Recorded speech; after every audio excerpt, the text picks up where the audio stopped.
में छठी क्लास में हम इधर दाखिल हुए थे और फिर 70-72 में हम बड़े स्कूल में चले गए और आज लोग कुछ भी हो उन अच्छे असातिज़ा की वजह से इधर खड़ा है। उनकी तरबियत उनका इधर सारा कुछ दिखाना दुनिया में कुछ तो चलेगी अल्लाह ताला बहुत मजा आता है। तो मैं ये समझता हूँ कि उस वक्त के लिहाज से और आज के लिहाज से बहुत ही ज्यादा इसमें तब्दीली हुई है। हमारे तो थोड़ी थोड़ी क्लासें होती थी पुरानी, रात को रात रहा है कितना बुजुर्ग गर्म है कि कितने अच्छे हम हाल में बैठे हुए हैं और सारे निजाम है। हम तो टाटों पे बैठते थे, जो जमीन पे डोली होती है ना जी, उस पर बैठ के हमने पढ़ा।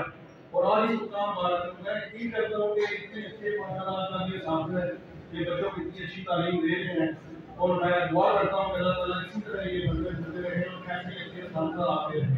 तो मैं एक शेर के साथ ये कहता हूँ कि सोचों के बदलने से निकलता है नया दिन, सोचों के बदलने से निकलता है नया दिन, सूरज की चमक को सवेरा नहीं कहता। बहुत अच्छे, बहुत अच्छे। तमाम बच्चों को एडवांस भी मुबारकबाद पेश करता हूँ पास होने में। जिन बच्चों ने इनाम ले लिया उनको भी मुबारकबाद, उनके वालिदैन को भी। लेकिन जो डॉक्टर साहब ने बात की है बड़ी कि बच्चों के आपका जो हालात जा रहे हैं जी, उस पर खसूसी ध्यान होना चाहिए तमाम का ध्यान है। जो अकेले में क्या आ रहा है, किस तरह का निकुल आ रहा है, तो इस पे खसूसी ध्यान दें।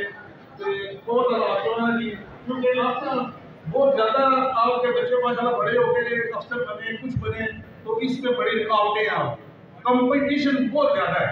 तो ऐसे करें कि अल्लाह ताला सबको एक अच्छे उहदों पर फाइट करे जिस तरह वालिदैन की ख्वाहिश होती है। बहुत शुक्रिया। अस्सलाम वालेकुम। पाकिस्तान जिंदाबाद।